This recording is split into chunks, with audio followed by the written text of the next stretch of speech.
আসসালামু আলাইকুম। আজ পড়ব উপন্যাস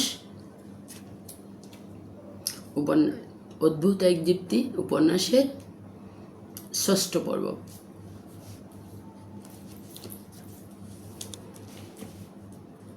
স্ত্রীর মতো মরণকালে ঢলে পড়ার ভয়ে ছাবু বিয়ের উপযুক্ত না হওয়া সত্ত্বেও বিয়ে দিতে মন স্থির করে। আগের বিয়ের অনুষ্ঠানের বিপরীতমুখী এই আয়োজন। শুধু ভাবে জমিদারত্ব বিলুপ্তির পথে, অর্থ সম্পদ ভোগ করবে কে। তাই সিদ্ধান্ত নেয় এই বিয়েতে পুরো ইউনিয়নের মানুষকে দাওয়াত দেবে। উদ্দেশ্য দুটি, একটি হলো সবার ছোট ছাবু, অনেক আদর স্নেহ তাকে ঘিরে আছে, আর একটি হলো পুরো ইউনিয়নের মানুষকে খাইয়ে ভবিষ্যৎ প্রজন্মের জন্য প্রার্থনা আসরের আয়োজন। আলুর বিয়েতে ছিল নামকরা শিল্পীদের দিয়ে নাচ গানের আসর, কিন্তু ছাবুর বিয়ের পরিকল্পনা সম্পূর্ণ আলাদা। নাচ গান ইসলাম ধর্মে নিষিদ্ধ, তাই আল্লাহর রহমতের উদ্দেশ্যে দোয়ার মাহফিল। বিশ্বাসের রূপরেখা, একত্রে হাজার হাজার মানুষ প্রভুর দরবারে হাত তুললে কবুল হতে পারে। কোনো নিষ্পাপীর দোয়া কবুল করতে পারে। সবাই তো গুনাহগার হয় না, সৎ মানুষও থাকতে পারে। এই আশায় দোয়ার মাহফিল। প্রবাদ আছে, অনেক লোক একসাথে প্রার্থনা করলে আল্লাহ কবুল করে, যা চায় তা সন্নিকটে দান করে।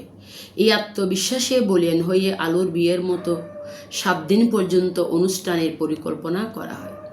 পুরো ইউনিয়নকে 7 দিন আসার জন্য 7 ভাগে সময় নির্ধারিত করে দেওয়া হয়। ভোজন শেষে এক এক মৌলবী মুনাজাত করবেন। তন্ন তন্ন করে খুঁজে আলোচিত ও পরস্কার মৌলবীদের দাওয়াত করা হয়। তখন ছিল গ্রীষ্মকাল। বঙ্গোপসাগরের তীরে বালির চরে তাঁবু টেনে হাজার হাজার মানুষ 3 দিন এক নাগাড়ে দোয়ায় শরিক হয়ে মুনাজাতে সামিল হয়।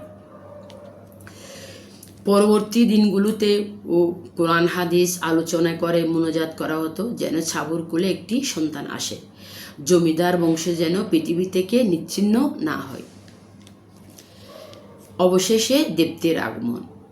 দীর্ঘ অপেক্ষার পর জমিদার বংশের আকাশ থেকে মেঘ সরে গিয়ে স্বচ্ছতা ফিরে আসে।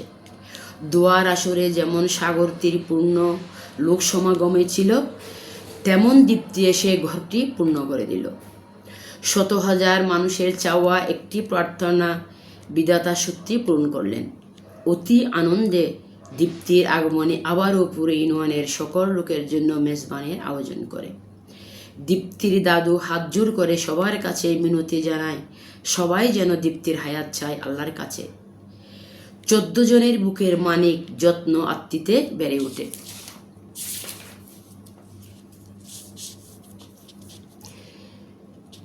এমন দীপ্তি শিরোনামে একটি কবিতা।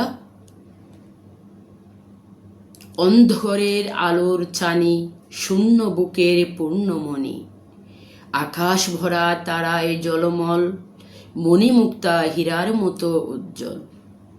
সপ্ত হৃদয় জুড়ে আছে দীপ্তির হৃদয় তাদেরই কাছে, মায়া ছায়ায় ডাকা মুখ, এই চেহারা শান্তি ও সুখ। পূর্ণ হলো সাদের আশা, সবার হৃদয় খুশিতে ঠাসা। যাসা শুধু বেঁচে থাকা, হৃদয় আর না তাদের ফাঁকা। বয়ে যাচ্ছে খুশির জোয়ার, কুলের ধারে যত্ন আহার। অদ্ভুত দীপ্তি আলোর ছোটা, এমন দীপ্তি আছে কটা। যত্নের পরিসর এত ব্যাপক ও নিখুঁত ছিল, পরিণতিতে ক্ষতির দিকে এগিয়ে যাওয়ার সম্ভাবনা ছিল। যত্নের ছোঁয়ায় এমনভাবে ঘিরে রেখেছে, ঘুমানোর সময় ব্যতীত দীপ্তির পিঠ কখনো বিছানা বা মাটি স্পর্শ করেনি। অনেক সময় কোনো না কোনো চাচা চাচির কোলে গুম হয়ে যেত। দীপ্তির দাদুকে জাদুর কাঠি স্পর্শ করে। অসুস্থ মানুষ সুস্থতার দিকে এগিয়ে যাচ্ছে। বার্ধক্যজনিত রোগ ছাড়া তেমন কোনো রোগ নেই বললেই চলে। মরণ পথের যাত্রী খুশিতে স্বপ্ন আশা পূরণে কতটুকু বদলে যায় দীপ্তির দাদাই এটির উজ্জ্বল দৃষ্টান্ত। যে মানুষ হাঁটার সময় কাঁপত, সে মানুষ দীপ্তিকে কোলে নিয়ে সারা উঠানে ঘুরে বেড়ায়। এত আদর যত্নে নাদোষ নুদোষ হওয়ার কথা, সেখানে দিনের পর দিন কিনকায় হয়ে যাচ্ছে দীপ্তি। একেবারে শুকনো লিকলিকে রোগা রোগা। হীরা জহরতের চেয়ে মূল্যবান আশার আলো দীপ্তি হৃদয় বাগান। ফুটন্ত ফুল ঝরে যাবে এ চিন্তায় শহরে এসে চিকিৎসকের দ্বারস্থ হয়। ডাক্তার সুচারুরূপে নিরীক্ষণের পর বললেন, মানুষের শরীরের তাপে তার দেহের এমন অবস্থা। এই সাহচর্য বাড়ন্ত দেহে মারাত্মক ক্ষতির প্রভাব ফেলে, যার বাস্তব রূপ দীপ্তির দেহ। আরও বললেন, এই তাপে দেহের অবৃদ্ধির সাথে সুবৃদ্ধিও বিঘ্নিত হতে পারে। খুশির মেলায় বয়ে আসে অকস্মাৎ তুফান, অস্থিরতায় দিশাহারা সেই যে সুজান, বংশরক্ষার বাতি সুখের পায়রা সাথী। তাকে ঘিরেই আঁকে রং তুলিতে রঙিন রঙিন স্বপ্ন, সবার একটি আকাঙ্ক্ষা, অনেক বড় ডাক্তার বানাবে, তাদের নাম ইতিহাসে স্বাক্ষরিত হবে। একদিকে জমিদার বংশ, অন্যদিকে সুশিক্ষায় আলোকিত হয়ে জলমলে জ্বলবে। ভাঙা পা গর্তে পড়ার মতো দুশ্চিন্তার হাওয়ায় শানিত হলো পুলক ধারায়। দীপ্তির দাদা বার্ধক্যজনিত রোগে ভুগছেন, অন্যদিকে তার স্বাভাবিক বৃদ্ধি না হওয়া, এই শঙ্কায় আতঙ্কগ্রস্ত আবারও পুরো পরিবার। এবার শহরের আগমন। তাদের বাবা প্রতাপের চেয়ে তারা বেশি উদ্বিগ্ন ও পীড়িত দীপ্তিকে নিয়ে। 7 ভাইয়ের একজন রত্ন ও ভবিষ্যৎ প্রজন্ম, তার যদি কিছু একটা হয়ে যায়, তাদের বেঁচে থাকার অবলম্বন আর থাকবে না। জীবনের পাশে আরেকটি জীবন, হৃদয়ের পাশে আরেকটি হৃদয় দীপ্তি। তাকে হারানোর ভয়ে সকলেই সিদ্ধান্ত নেয় গ্রামে না থেকে শহরে বসবাস করবে। দীপ্তির সুচিকিৎসা হবে, যেমন বলা তেমন কাজ। জমিদার প্রতাপ চাবুর পরিবার নিয়ে শহর অভিমুখী হয়। আমেরিকায় বসবাসকারী একটি লোক থেকে দ্বিগুণ দামে বড় একটি বাড়ি ক্রয় করে ভাড়া বাড়িতে উঠতে হয়নি, শুকরিয়া জ্ঞাপন করল।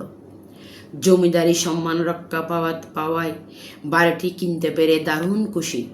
গ্রাম থেকে আসার পর ডাক্তার যা পরামর্শ দেন তা শতভাগ মেনে চলে।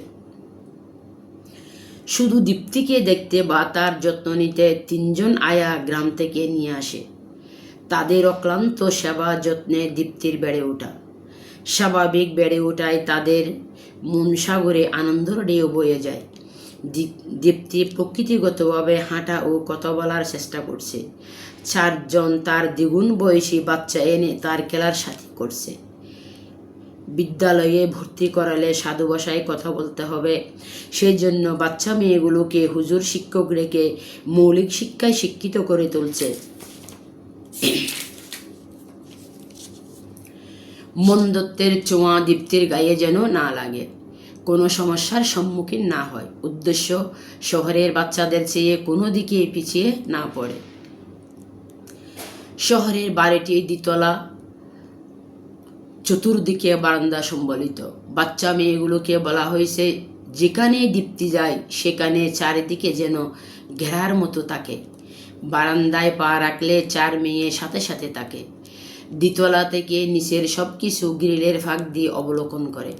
সেই সময় আজকের পরিবেশের মতো এত হিবিজিবি বা ঘনত্ব ছিল না। বাড়ির পাশের ছোট ছোট মেয়েরা উঠানে রাস্তার ধারে ছুটাছুটি দৌড়ঝাঁপ হইচই করে খেলায় মেতে থাকে। এইসব দেখে দীপ্তি নিচে নামতে কান্না করলে 4 জন একসাথে থেকে নিচে নামিয়ে আনত। চারিদিকে 4 জন দাঁড়িয়ে থাকতো, এমন রক্ষণাবেক্ষণে তাকে রাখা হতো। দীপ্তি অনেক পড়াশোনা বাচ্চা আয়েদের মুখে মুখে আয়ত্ত করে ফেলে। এইসব শুনে পরিবারের সকলে স্বর্গসুখে দুলতে থাকে। আয়া বাচ্চাদের প্রতি মায়া যত্ন স্নেহ বাড়াতে বড় আয়াদের আদেশ দেয়, সে বাচ্চাগুলো যেন সুন্দরভাবে সুস্থভাবে বড় হয়। তাদের থেকে পড়াশোনা এত দ্রুত শিখে ফেলবে তা কল্পনার বাইরে ছিল, কারণ তারা দীপ্তির দ্বিগুণ বয়সী। এই মুগ্ধতায় আত্মবিশ্বাস এমনভাবে বেড়েছে তাদের প্রতি, নিজ পরিবারের মতো তাদের ভাবনায় ডুবে থাকে। মনস্তাত্ত্বিক দ্বারা তারা সুস্থ, সুন্দর, স্বাভাবিক হলে দীপ্তিও সে পথ আগে আগে অনুসরণ করবে। আসলে বাস্তবতা ও যুক্তিযুক্ত সেসব কল্পনা। দীপ্তি যেমন দেখতে, যেমন রূপের হাঁড়ি, গলার মালা যেন রূপ মাধুরী, স্বাভাবিক মন টানে কারি, কেউ পারে না থাকতে দীপ্তিকে ছাড়ে।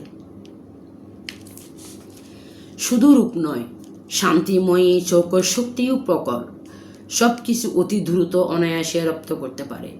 ওই সময় প্রাথমিক বিদ্যালয়ে 6 বছরের আগে বাচ্চা ভর্তি করাতো না। দীপ্তির পারদর্শিতা দেখে তার বাবা মা কৌতূহল বসে বিদ্যালয়ে নিয়ে যায়। দেখতে যেমন কিউট, তেমন সুস্বাস্থ্যের অধিকারী। প্রধান শিক্ষক আদুরে ও মায়াবী মুখ দেখে কথা না বলে পারলেন না। দীপ্তি দেখতে যে কারো চোখে ধরার মতো। প্রধান শিক্ষক প্রথম শ্রেণীর বই হাতে নিয়ে পৃষ্ঠা উল্টিয়ে উল্টিয়ে দীপ্তিকে দেখায়। অদ্ভুত, দীপ্তি অবাক করে যাচ্ছে, গড়গড় করে পড়ে। তিনি বয়স জেনে অপলক দৃষ্টিতে হতবাক হয়ে ভাবনায় পড়ে গেলেন। তার দূরদর্শিতার মুগ্ধ রসে ভর্তির পরামর্শ দেন।